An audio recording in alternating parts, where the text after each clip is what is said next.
All last year, black people told white people to shut up and listen to black people and go educate themselves on black history. And in theory, that would be a good idea. There are a lot of human beings that don't know the history of black people, and they would want to learn that because that's a part of history in America, right? That would be a good idea, right? But the problem is they're not having the right people teach them. They have to go out and find these things using Google. And the problem with that is they will come back with something and they'll present it to that black person that told them to shut up and listen and to go educate themselves, and they'll think they're doing a good job, but in reality they've just offended that black person. And that white privilege that they see as that white person is gifting them the knowledge that they learned, they will ultimately be offended and think that this white person is trying to insult them because they went out and listened to that black person and educated themselves and came back with something that will offend that same black person. And it's all this convoluted game of confusion and ring around the rosy that would ultimately wouldn't even happen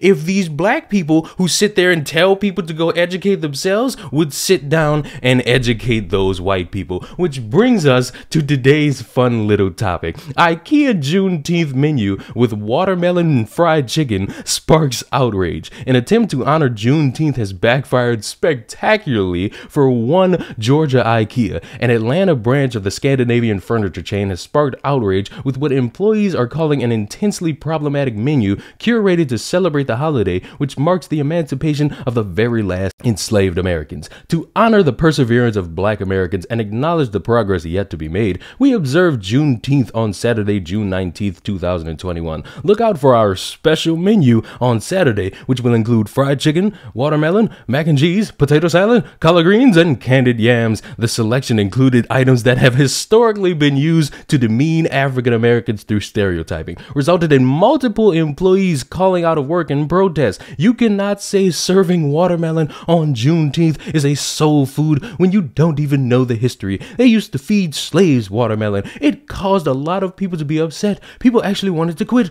People weren't coming back to work. As many as 33 workers didn't show up in response, causing the store's manager to apologize via internal email. She said, "I truly apologize. The menu came off offensive, but this wasn't sufficient for forgiveness," and the workers said the controversy could have been easily avoided if only people of color had been included in the team that chose the menu. None of the co-workers who sat down to create the menu, no one was black. The following day, the store manager told CBS a new revised menu was released. The updated version: collard greens, cornbread, mashed potatoes, and meatloaf. And Sunday's menu: fried chicken, mac and cheese, collard greens, the employee said. And an IKEA spokesperson sent the Post a lengthy statement noting that the lunch menu was created with the best intentions. In addition to offering Juneteenth as one of our paid holidays nationally, our IKEA Atlanta store has recognized Juneteenth with our coworkers for the past 4 years. To honor the day, a lunch menu was created with the best of intentions, including recommendations from black coworkers, a spokesperson said. We value our coworkers' voices and changed the menu after receiving feedback that the foods that were selected are not reflective of the deeply meaningful traditional foods historically served as part of Juneteenth celebrations.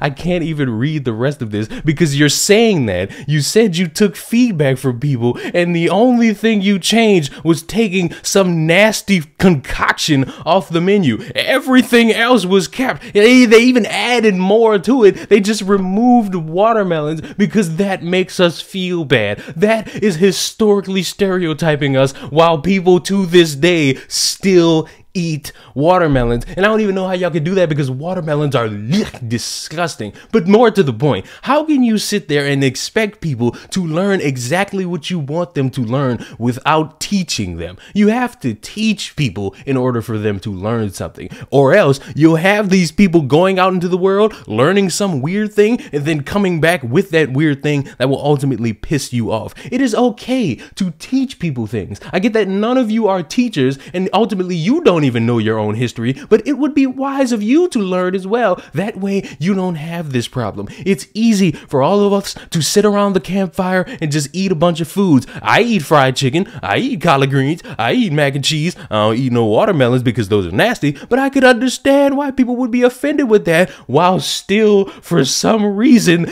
eat watermelons to this day. You see black people still eating watermelons to this day. So obviously it really ain't that much of a big deal. It's just a big deal to select people. And those select people are not approving of this menu and will still eat all of these other things, especially the fried chicken, but will only scoff at watermelons. And it's just this fun little thing for me to see when people who always want something ultimately have it backfire because they think people are mind readers. And at the end of the day, no one's a mind reader. We all suck and we all need to be better to each other. Subscribe to the channel. I'll see you in the next one. Goodbye.